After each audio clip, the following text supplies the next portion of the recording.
If you're watching this video, I assume you're like me and you want to turbo your car, you want all the noises, you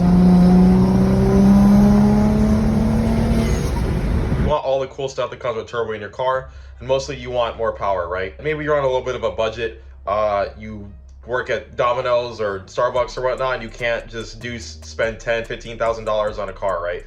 So I'm here to teach you how to do it cheap, how to do it yourself at home.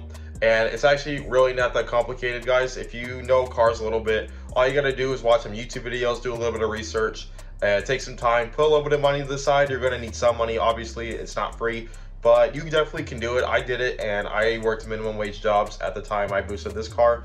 Now, granted, inflation has made everything skyrocket and extremely expensive, so it might be a little bit more difficult for you guys to do what I did, but nevertheless, it's still possible, and I would teach you guys how. If you guys need any JDM merch like this Z hoodie or anything custom made, phone cases, anything like that, I even have underglows, you can go to dgwhips.com, check it out below. Use code 15OFF to get 15% off of any purchase. It really helps support the channel. It'll really help show your enthusiasm for JDM cars and everything like that. So go ahead, check it out whenever you guys get a chance. So yeah, so I, like 2 years ago, decided to turbo this G35 right here. It's a little dusty and looking a little rough right now because, well, I'm having issues with it, but it's just electrical issues. I have to find out what's making things act haywire. I really hate electrical issues. They're really annoying, really hard to figure out, but we're gonna figure it out. Yeah, I pretty much turboed this for like $2,300. That doesn't include the tune and everything, but part-wise, it was like $2,400 or something around that range, which is pretty affordable. A lot of kits can go for well over that, 5 grand, 10 grand if you really want like a twin turbo kit. That's really nice Garrett turbos and everything, but you actually don't have to spend that kind of money to get boost. You just need to know what you're doing and know what you can cheap out on. I personally recommend building a custom kit, right? So what I did was I did a rear mount turbo setup. Might be a little hard to see with the lighting, but you can see the turbo right there. It is a little oily and everything, but yeah, everything is custom made. I went ahead and had the exhaust side fabricated. I got the cold side, well, I did the cold side myself, the intercooler, piping and everything. And all the parts I got separately. So I'm gonna walk you step by step how to do that. Number one, you're gonna wanna do lots and lots of research. I researched until I had the money, so I probably put months and months into just learning people's past experiences, what to do, what not to do, learning what to do with my particular car, people that have done the exact same setup as me. Research, watch videos, listen to what people have gone through, listen to the problems they have. This is going to save you so much headache, guys. Do your research, please. Number two is you're going to need to get all the parts you need, right? So number one, you're going to obviously need a turbocharger. That goes without saying, right? So you're gonna need a turbo. I'm personally sponsored by Max Speeding Rods, and I really recommend them. I've had no issues with my turbocharger. It works great still, and I've had it on my car for about 2 years. No problems, and it's super affordable. Now you're gonna need to figure out your exhaust portion. So you're gonna need to direct exhaust gases into the turbocharger in order to spin the turbine to compress the air to send into the engine, right? I went ahead and took it to an exhaust shop and I gave them the turbo and the flanges I needed and had them mock up where I was gonna have the turbo at, and I made a custom fully 3-inch straight pipe from my Y pipe. It's a little hard to explain, I'll have to show you photos, but yeah, I have one 3-inch pipe going directly into the turbo down there, and so that's how the turbo catches the exhaust gases in order to spin the turbine. So yeah, you will need to figure out how to hook up the turbo to the exhaust. Now some cars, again, I'm speaking in general for some cars they do have like headers that have the flange for the turbo to hook up to. Like I know a lot of Hondas and 4-cylinders have this. I have a V6, so this isn't as common. You do just need to orchestrate a way to get the turbo to catch the exhaust gases, and you want it to catch it directly. You don't want it to have a bad flow, otherwise you're gonna have a lot of boost lag and you might not even be able to build proper boost. So number two is you're going to need your cold side. So your cold side is going to consist of your intercooler, your piping, your blow-off valve, and everything like that. So I'll go ahead and show you some of it. So one thing I don't recommend, what I did was a mistake, was I should have had this fabricated as well as I did with the hot side, because I have some clearance issues. As you can see, some of it kind of sticks out, and I have the car jacked up right now, so it's not as easy to tell. However, the piping does hang low, so if I go over too big of a bump, it will scrape, and I don't personally like doing that. I like practicality. I live in Las Vegas, and sometimes the streets aren't the best, and I don't want to just scrape my underside and have pipes pop off. I've had a pipe pop off on me from scraping it, and that was really annoying. And so I do recommend getting that fabricated so everything fits nice and well. However, if you're on a budget and you need to do couplers and pipes, you do got to do what you got to do, right? I did do a rear mount turbo setup, so that did give me the issue of having to get the intercooler piping all the way from underneath the car to the front of the car. But that is just something to keep in mind. If you're like normal people and you put the turbo in the engine bay, right, you shouldn't have to worry about piping too much. You're just gonna have to work it in the engine bay right here. This is my intercooler. I do want to upgrade this intercooler. I did get a cheap eBay one. This was like 70 bucks. My blow off valve right here. And so this comes from the turbo all the way back, and then this goes up into my intake right here. It's not the cleanest setup, but I'm also in the middle of working on it, obviously, as you can see. If you're gonna use couplers, which you're probably gonna use at least a few, get really decent ones, guys. Get a 3-ply silicone, I believe it's called. No rubber couplers, because these are gonna pop off, they're gonna break, they can't handle the boost pressure. You don't want boost leaks and you don't want couplers popping off on you. It's really annoying. So get high quality couplers. Number 3 is gonna be your oil system. Now you're gonna need to run oil lines to your turbo. You might wanna run coolant lines as well. Now, because I'm running a rear mount turbo and I'm getting a lot of air cooling, I decided to skip out on the coolant, because you're gonna have to also run coolant lines to and from the turbo.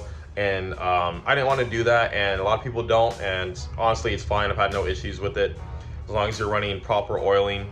The turbo is getting plenty of cooling with the air and the oil, so you can skip out on coolant lines technically. However, if you have a turbo in the engine bay, you might heat soak and generate a lot of heat, and turbo's gonna get super hot. So maybe coolant lines with that kind of setup is ideal. But yeah, this was a tricky part for me. It wasn't tricky, it was just more annoying because I decided to run the turbo back here.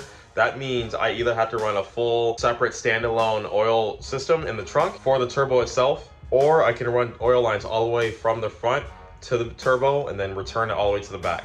Now the problem with that is it's not going to gravity drain like most traditional turbo setups, right? So I have to get a scavenge pump to pump the oil back to the engine, otherwise it wouldn't make it. It's going to back up and cause smoking issues and a lot of other issues, right? So keep in mind, if you do a setup like mine, that is something that is going to be a little tedious. You're going to need a lot of stainless steel braided line and fittings and everything like that. You're going to have to route it from the oil sandwich plate, which is what I did, and then go all the way back to the pan to drain it. Now I recommend for a feed, you get an oil sandwich plate, or you get an oil filter sandwich plate. You can get a budget one. I got a budget one off eBay. Mine has had no issues. Or you can get like a nice Mishimoto one or something like that. You are going to spend a little bit of money, but for you guys, you're on a budget, and so it is okay to cheap out on this. I've had no issues with mine. What the oil filter sandwich plate does is it gives you a fresh source of high pressure oil to run to your turbo, right? It also gives you, it actually gives you 2 sources, because it gives you 2 fittings, and you don't have to drill or tap into anything, because drilling and then having to weld in fittings is annoying and permanent, right? So I run a 10AN fitting all the way to the turbo, to top of the turbo to feed oil to it, and then I have a 10AN drain to the scavenge pump, and then the scavenge pump pumps all the way back to the front, and my scavenge pump actually drains to my oil cooler to cool down the oil that came from the turbo and then back into the engine, right? That's how I run it. You can do it a little differently. You don't have to run the scavenge pump to the oil cooler. You can kind of technically put the oil cooler wherever you want. That's just how I wanted to do it. I wanted to cool the hot turbo oil before it goes back into the engine, because I figured it was really hot because it was in the turbo, right? So once you figure out all that, now you're going to need a bigger fuel system, right? For me, I got a Walbro, I don't know how you say that properly, but Walbro, I still can't say it. A Walbro 455 LPH, I think is what it's called. That was just what I needed for my build. I just needed a little bit better fuel pump to pump a little bit more fuel and to be able to handle E85. You're also going to need bigger fuel injectors. On my personal build, I ran Nissan GTR R35 injectors on my G35, and this was actually plenty of CC and everything. You're going to need to do research on how big you want your fuel injectors. This really depends on your car, your power goals, E85 or 100 octane, whatever you're going to do. So do your research on that. You might also want to upgrade your fuel lines. Although I didn't do this, I do recommend it, because you could upgrade them to like stainless steel braided or anything. You will rule out any possibility of fuel leaks or fuel lines bursting or anything like that, especially if you have an older car like mine. But if you're on a budget, you can go ahead, skip out on doing the fuel lines if you're not doing super high power. A lot of people recommend a fuel return. Again, I wasn't running a lot of power. I'm doing 5 to 7 pounds of boost, So I skipped out on that, and I've had zero issues with fuel. Everything's been fine with that. So if you're gonna run a decent amount of power, maybe don't skip that step. But if you're just like me, you're just trying to get boost and you're not running a lot of PSI, it's okay to skip out on the fuel return system. So you're gonna need gauges, right? Gauges are extremely important. You can't really skip out on the main two. You're gonna want an air fuel ratio gauge. I recommend AEM. Now I don't have an AEM right now, but that was a mistake. I really should have just not cheaped out on that and got an AEM gauge, because it's the best quality and has the best timing and reliability and everything. So get an AEM gauge. I have a Glow Shift one right now. This is my air fuel ratio gauge. This is my boost gauge. This is my oil pressure. The car's not on right now, but you get the gist of it, right? The minimum you need is the air fuel ratio, because you need to monitor your air fuel ratio, because if you're running lean and you're hitting boost like that, your car's gonna blow up very quickly if you don't notice it and catch it right away. So if you're running lean, you need to stop hitting boost and take the car home and figure out what's going on. You do not want to be running lean. If you're running really rich, it's okay. But lean is a recipe for disaster when it comes to boost. You do not want to be running lean at all when hitting boost, guys. So pay attention. Do not skip out on an air fuel ratio gauge. Number two, you're obviously gonna want a boost gauge. You need to see how much boost you're running, because you need to know if you're hitting boost, and you need to know if you're hitting too much boost, because too much boost in any car, no matter how strong it is going to make it blow up. Cars can only handle so much boost. If it spikes and your wastegate closes and you over boost and you go to like 100 PSI, then you're gonna blow it up. So you do want to be paying attention, make sure your wastegate and everything is working, you're hitting the boost you optimally want to be hitting. Now I do recommend oil pressure gauge in order to catch any issues with oil pressure. Maybe you burst a line or something, you were leaking oil and you notice your oil pressure is dropping rapidly.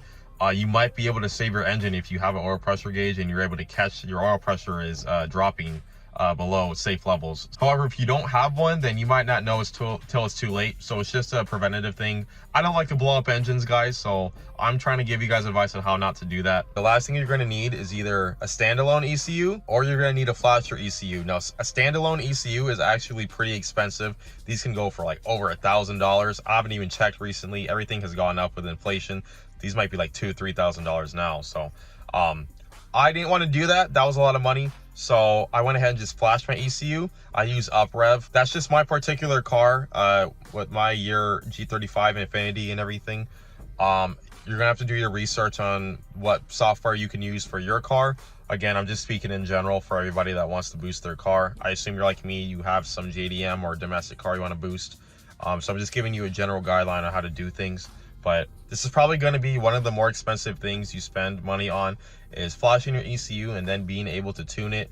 You are going to need to find a reputable, good tuner that knows what they're doing, because the tune is going to make or break everything. If it's a bad tune, your car's going to blow up like immediately. So all your hard work is just going to go down the drain. So do your research, find a good tuner, find somebody that knows what they're doing, and yeah. That's going to do it for this video, guys. Thank you guys again so much for watching. Subscribe and like the video if this helped you out. If you had any questions or concerns, feel free to comment down below. If you need any JDM phone cases like these, hit me up, dgwhips.com. I'll hook you up. But other than that, that's going to do it for this video, guys. Thank you guys again so much for watching. I will see you guys next time.